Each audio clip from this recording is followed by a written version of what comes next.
नमस्कार दोस्तों, मैं कमल आपका स्वागत करता हूं हमारे YouTube चैनल फ्री ज्ञान ऑन लोन पर। आज हम यहां पर बात करने जा रहे हैं 4 टॉपिक के ऊपर। जैसे कि पिछले वीडियो में आपसे ये प्रॉमिस किया गया था, वो 4 टॉपिक आज के क्या होंगे। नंबर 1 कि आप होम लोन की एलिजिबिलिटी को किस तरह से बढ़ा सकते हैं, और सेकंड ऐसे कौन से इनकम सोर्सेज हैं जिसको ऐड करने पर ना केवल आपकी एलिजिबिलिटी बढ़ती बल्कि आपको कंफर्ट लेवल भी आता है। थर्ड, हम यहाँ पर बातचीत करेंगे कि प्रॉपर्टी खरीदते वक्त में किस तरह की चीज़ों को आपको ध्यान रखना पड़ता है।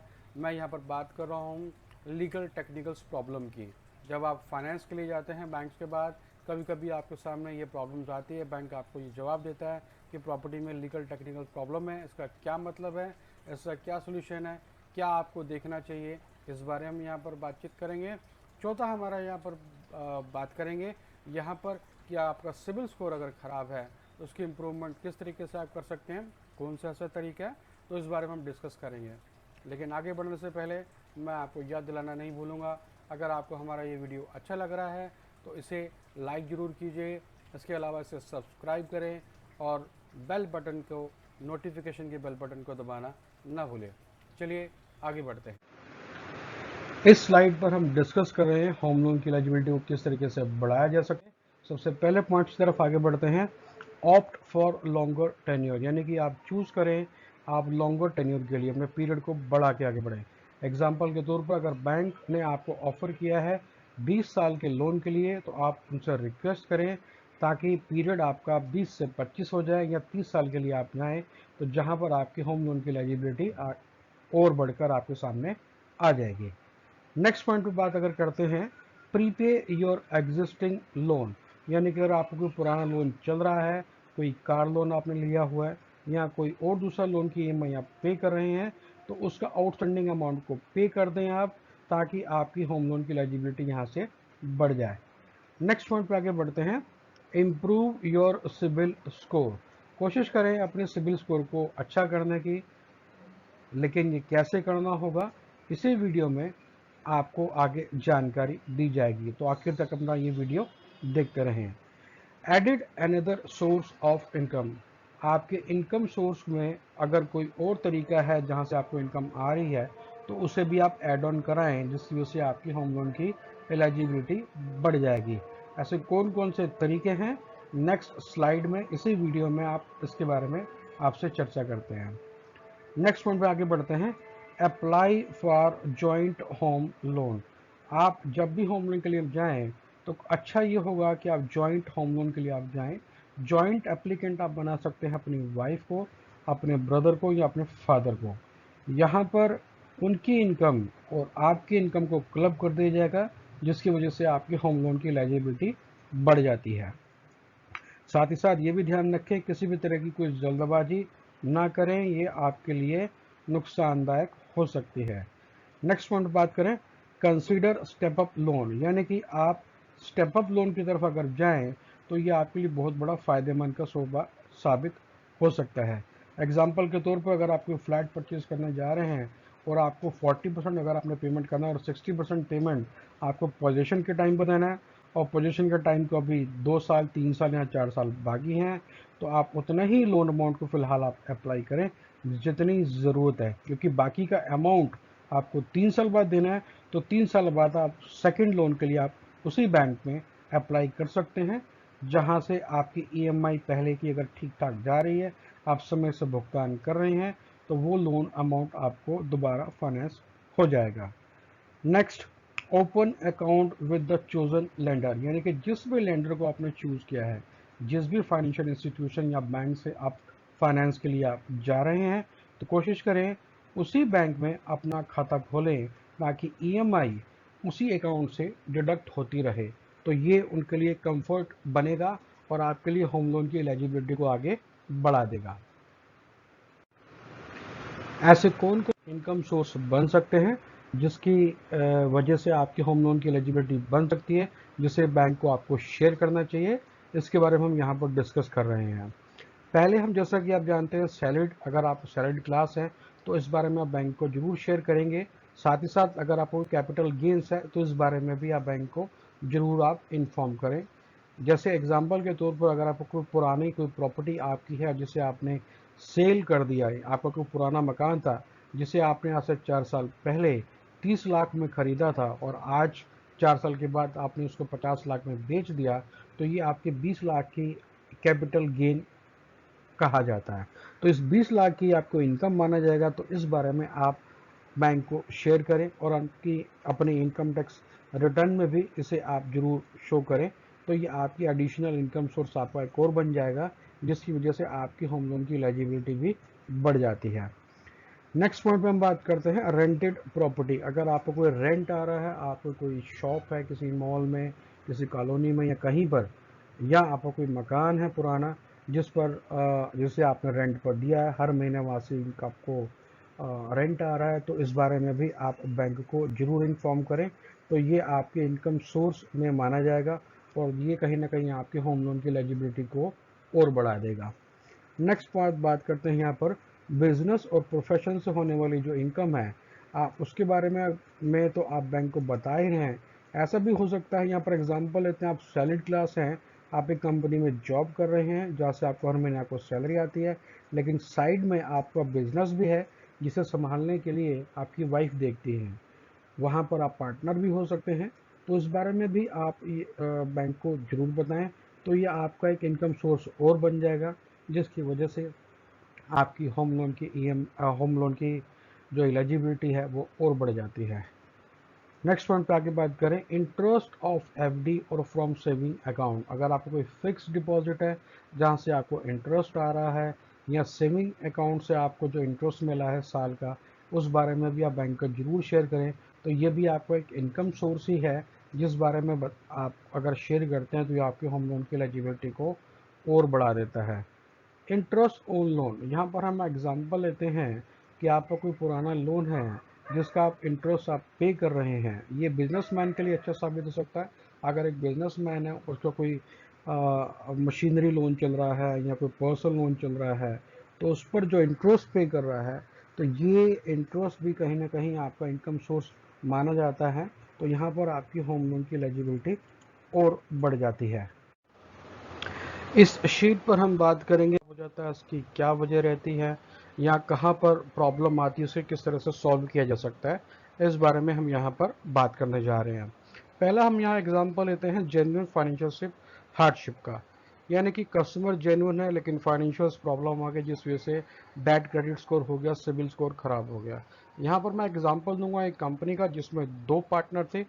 एक कंपनी के पार्टनर का इन्वेस्टमेंट था, वो साइलेंट पार्टनर थे, और दूसरे उस कंपनी में रखरखाव करते थे। जो कंपनी की देखरेख करते थे उनकी डेथ हो जाती है, जिसकी वजह से कंपनी ठप पड़ जाती है। और साइलेंट पार्टनर को क्योंकि बिजनेस नहीं आता, उनकी इन्वेस्टमेंट थी, लेकिन उस वजह से उनका क्रेडिट स्कोर भी खराब हो जाता है। तो इस तरह के इश्यूज के ऊपर में जब बातचीत हुई, तो यहाँ पर इस मेजर इशू की वजह से जो प्रॉब्लम आ रही थी वो सॉल्व हो गई। तो ये भी एक एग्जांपल हो सकता है बैड क्रेडिट स्कोर का, जिसे इस बारे में आपको ध्यान रखना चाहिए। दूसरी एक यहाँ पर वजह आती है miss payment on credit card due to relocation internationally domestically. यहाँ पर ऐसा भी कभी कभी देखने में आया है कि जो क्रेडिट कार्ड की पेमेंट्स है वो टाइमली पेमेंट नहीं हो पाई, क्योंकि आउट ऑफ लोकेशन थे। तो इस वजह से भी बैड क्रेडिट स्कोर आपका बन सकता है। तो इस ओर भी ध्यान देना चाहिए। थर्ड पॉइंट की तरफ बात करते हैं dispute with the lander on account of charges और एनुअल फीस। ऐसा भी देखा जाता है कि कुछ डिस्प्यूट्स सामने आए हैं जिसमें मार्केटिंग पर्सन ने क्रेडिट कार्ड बनाते वक्त कुछ और प्रोमिस किए थे, कुछ और चार्जेस के बारे में बताया था, एनुअल फीस के बारे में कुछ और बताया गया था, लेकिन कार्ड बनने के बाद में एनुअल फीस के चार्जेस कुछ और बने, जिसमें से एक डिस्प्यूट बन जाता है। लेकिन कहीं ना कहीं ये आपके क्रेडिट स्कोर को ख़राब करता है। तो इस चीज़ को भी ध्यान देने की ज़रूरत है। नेक्स्ट पॉइंट पर हम बात करते हैं मिस्ड पेमेंट और नॉन रिसिप्ट ऑफ स्टेटमेंट। अगर आपकी पेमेंट रिसिप्ट किसी वजह से आपको स्टेटमेंट नहीं मिल पाई है, तो आप अपनी पेमेंट अगर मिस कर रहे हैं, तो ये भी आपके क्रेडिट स्कोर को कहीं ना कहीं ख़राब जरूर कर रहा होगा। तो उसकी वजह से कभी भी आप अपनी पेमेंट को डिले ना करें, टाइमली पेमेंट करें। यहाँ पर हम मेंशन किया गया है सिबिल.com कंज्यूमर डिस्प्यूट रेजोल्यूशन। अगर आप चाहें तो सिविल.com की साइट पर जाकर कंज्यूमर डिस्प्यूट रेजोल्यूशन पर आप मेंशन करें और अपने स्कोर के बारे में बताएं और अपने प्रॉब्लम के बारे में बताएं। तो अगर जेन्युइन रीज़न आपका होता है और आपके पास कोई डॉक्यूमेंट्री प्रूफ है, एविडेंस है, तो आप अपनी बात को रख सकते हैं, जिससे आप क्रेडिट स्कोर में इम्प्रूवमेंट हो सकती है। यहाँ पर हम बात करेंगे how to improve a credit score in 30 days, यानी कि 30 दिनों में आप अपने क्रेडिट स्कोर को किस तरीके से। पॉइंट आप यहाँ पर दे रहे हैं, रिड्यूस डेब्ट टू इनकम रेशो, यानी कि आपकी जो इनकम है, जितना आप कमाते हैं, आप अगर सैलरीड क्लास हैं या बिजनेस क्लास हैं, तो आपको अपनी इनकम के अकॉर्डिंग रेशो बना के रखना बड़ा ज़रूरी है। उसके लिए सबसे अच्छा तरीका होता है कि 50-50, यानी कि 50% आपके खर्चे और 50% आपके इन्वेस्टमेंट में या आपकी बचत होनी चाहिए। तो इसका ध्यान रखें। मैक्सिमम 70 तक आप जा सकते हैं। अगर आपके इनकम के हिसाब से आपके एक्सपेंसेस 70 से ऊपर जा रहे हैं, 70% से, तो ये आपके लिए खतरे की घंटी साबित हो सकता है। तो इस चीज़ का ध्यान जरूर रखें। नेक्स्ट पॉइंट पे हम बात करते हैं, watch out for joint applicant. ऐसा भी हो सकता है कि आपका कोई पुराना लोन चल रहा है जिसमें आप जॉइंट एप्लीकेंट बने हुए हैं और वो ईएमआई समय से ना जा रही हो। अगर ऐसा है तो उस और ध्यान देने की ज़रूरत है, ताकि वो समय से जाती रहे और उसकी पुरानी कोई पेंडिंग अगर ईएमआई रुकी है तो वो पे हो जाए। तो ये कहीं ना कहीं अगर आने वाले 30 दिन में आपके क्रेडिट स्कोर को बढ़ा सकता है। नेक्स्ट पॉइंट पे हम बात करते हैं, correct any errors on the credit report, contact creditors. यानी कि अगर आपकी क्रेडिट रिपोर्ट आपको लगता है कि कहीं पर कुछ गलती हुई है आपके क्रेडिटर्स की तरफ से, यानी कि आपके बैंक की तरफ से जहां से आपने लोन लिया हुआ है या कोई क्रेडिट कार्ड इशू हुआ है, तो अपने उस क्रेडिटर से, उस बैंक से बात करें और उस गलती को ठीक कराएं। उनके रिपोर्ट के बेसिस पर सिविल अपनी रिपोर्ट को ठीक कर सकता है और आपके क्रेडिट स्कोर को ठीक किया जा सकता है। नेक्स्ट पॉइंट पे हम बात करते हैं, make minimum payment on time. यहाँ पर हम एग्जांपल लेते हैं क्रेडिट कार्ड की। अगर आपका कोई क्रेडिट कार्ड आप यूज़ कर रहे हैं तो उसका मिनिमम पेमेंट आप समय से पहले दें, ताकि इसका इम्पैक्ट आपके क्रेडिट स्कोर को ख़राब ना कर पाएँ। और अगर आपने लेट फीस दी है तो आप उस लेट फीस को भी आप भर दें, यानी कि वो लेट फीस आपसे चार्ज की जा रही है, बैंक आपसे मांग रहा है, तो वो ज़रूर पे करें, क्योंकि ये आने वाले अगले 30 दिनों में आपके क्रेडिट स्कोर को ठीक कर देगा। नेक्स्ट पॉइंट पे हम बात करते हैं, रेज योर अवेलेबल क्रेडिट, यानी कि अपनी क्रेडिबिलिटी को आगे बढ़ाएं ठीक से। उसको बढ़ाने के लिए जैसा कि पहले बताया गया है, रेड्यूस डेब्ट टू इनकम रेशो, यानी कि अपनी इनकम को ध्यान रखें, अपनी क्रेडिबिलिटी को बनाए रखें, समय से पेमेंट करें। सभी होम लोन की ईएमआई, कार लोन की ईएमआई या क्रेडिट कार्ड की आपकी ईएमआई, जो भी लोन्स आपके चल रहे हैं या आपके जो बिल्स हैं, वो टाइमली आप देते रहें। यहाँ पर मेंशन किया गया सिविल.com, जहाँ पर कंज्यूमर डिस्प्यूट रेजोल्यूशंस में जाकर अपने क्रेडिट स्कोर के बारे में आप बात कर सकते हैं या आप उनको शिकायत कर सकते हैं किसी गलती की होने की वजह से। इस स्लाइड पर हम बात करेंगे लीगल टेक्निकल प्रॉब्लम से बैंक लोन देने से मना कर देता है। बेसिकली यहाँ पर आपको समझना होगा प्रॉपर्टी कितने टाइप की, फिर उसके बारे में आगे बात करते हैं। मेनली 3 तरह की प्रॉपर्टीज होती हैं। एक होती है प्राइवेट प्रॉपर्टी, दूसरी पब्लिक प्रॉपर्टी और तीसरी कोऑपरेटिव प्रॉपर्टी। प्राइवेट प्रॉपर्टी में भी भाई का 2 पार्ट्स होते हैं यहाँ पर, एक पर्सनल प्रॉपर्टी कहा जाता है और दूसरा जो प्रॉपर्टी है वो रियल एस्टेट प्रॉपर्टी कहा जाता है। पर्सनल प्रॉपर्टी हम उसे कह सकते हैं जो कि मूवेबल हो, जैसे आपकी कार है या कोई घर का सामान है जो कि मूव कर सकते हैं एक जगह से दूसरी जगह, उसे पर्सनल प्रॉपर्टी कहा जाता है। और जो रियल एस्टेट प्रॉपर्टी की हम बात करें, वो आपको कोई मकान, कोई प्लॉट या कोई भी फ्लैट हो सकता है, यानी कि जो इमूवेबल प्रॉपर्टी हो, जिससे कि मूव कर पाना मुश्किल हो, जो कि मूव नहीं हो सकती, वो रियल एस्टेट प्रॉपर्टी कही जाती है। दूसरी बात करते हैं हम पब्लिक प्रॉपर्टी की। पब्लिक प्रॉपर्टी बेसिकली पब्लिक के यूज़ के लिए होती है और ये इसका इसका जो ऑनरशिप है वो स्टेट गवर्नमेंट का होता है। जैसे अगर आप दिल्ली में रह रहे हैं तो दिल्ली गवर्नमेंट की ये प्रॉपर्टी कही जाएगी। आप यूपी में रह रहे हैं तो वो यूपी गवर्नमेंट की प्रॉपर्टी कही जाएगी। एग्जाम्पल के तौर पर आप इसे पार्क कह सकते हैं, कोई स्ट्रीट, कोई सड़क कह सकते हैं, या साइड वॉक्स या लाइब्रेरी को भी कहा जा सकता है, जो कि इस कैटेगरी में आती है। तीसरी हम प्रॉपर्टी की बातचीत करें तो वो कोऑपरेटिव प्रॉपर्टीज होती है। कोऑपरेटिव मतलब united voluntary to meet their common economics, social and cultural needs.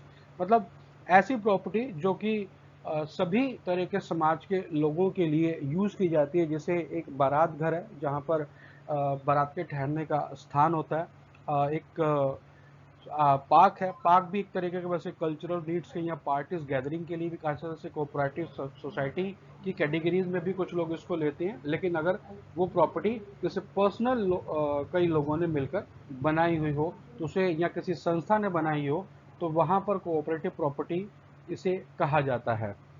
अब आगे हम बात करते हैं, यहाँ पर हम मेंशन करें कि किस तरह की प्रॉपर्टीज़ में प्रॉब्लम्स आती है। सबसे पहले आप समझ लें कि जिस भी मकान को खरीदने जा रहे हैं या बैंक जिस पे लोन देने जा रहा है तो वो ये चाहता है कि उसके प्रॉपर्टी का जो टाइटल है वो क्लियर होना चाहिए।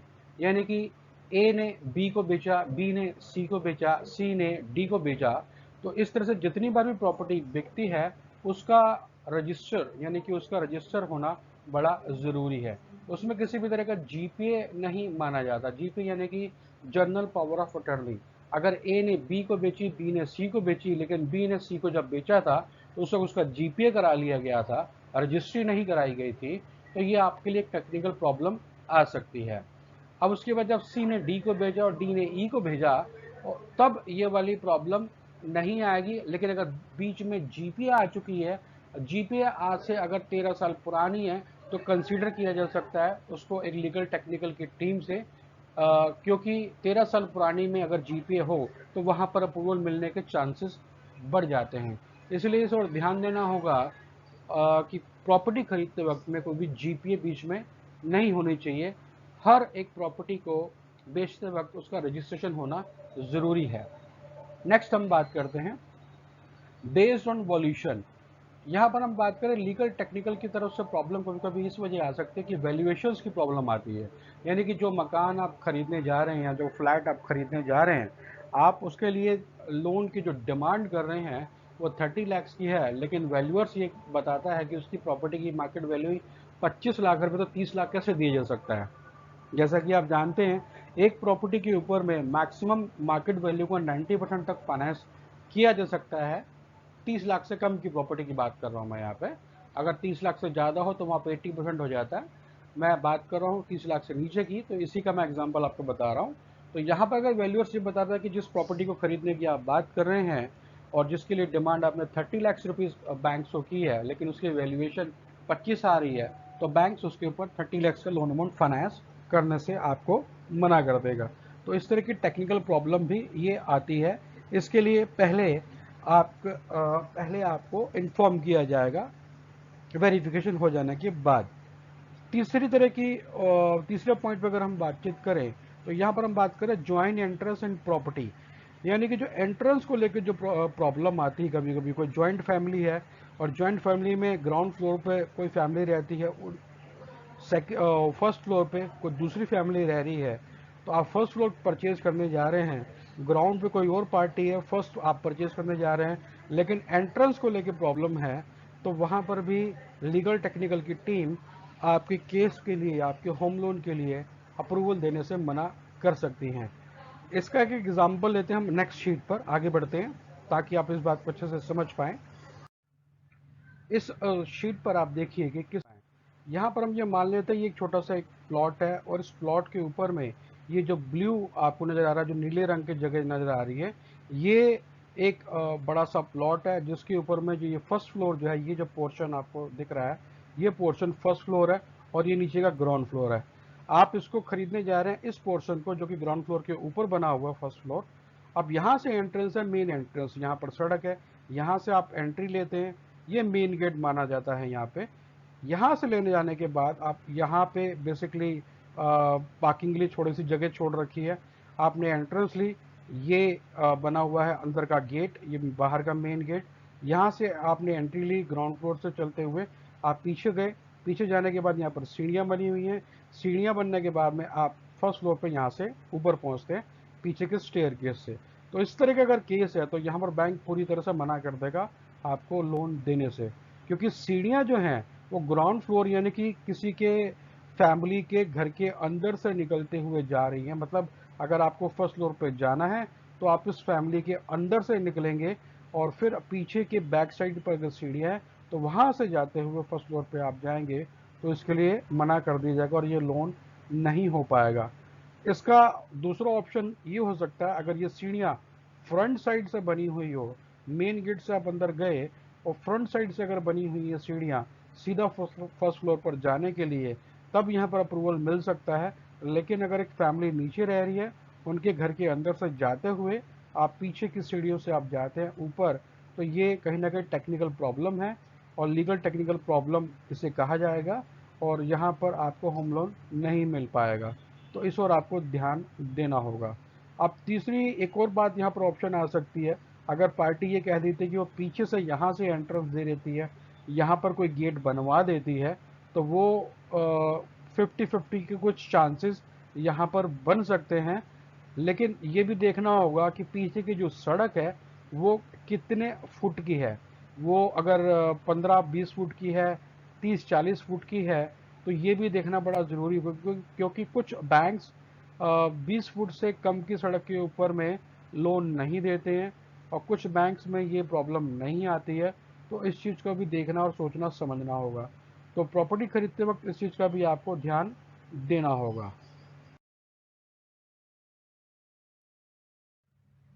अब आज का वीडियो यहीं तक। अगर आपको हमारा वीडियो पसंद आया तो इसे लाइक करें, सब्सक्राइब करें और साथ ही साथ नोटिफिकेशन बेल के बटन को दबाना ना भूलें। शुक्रिया, धन्यवाद।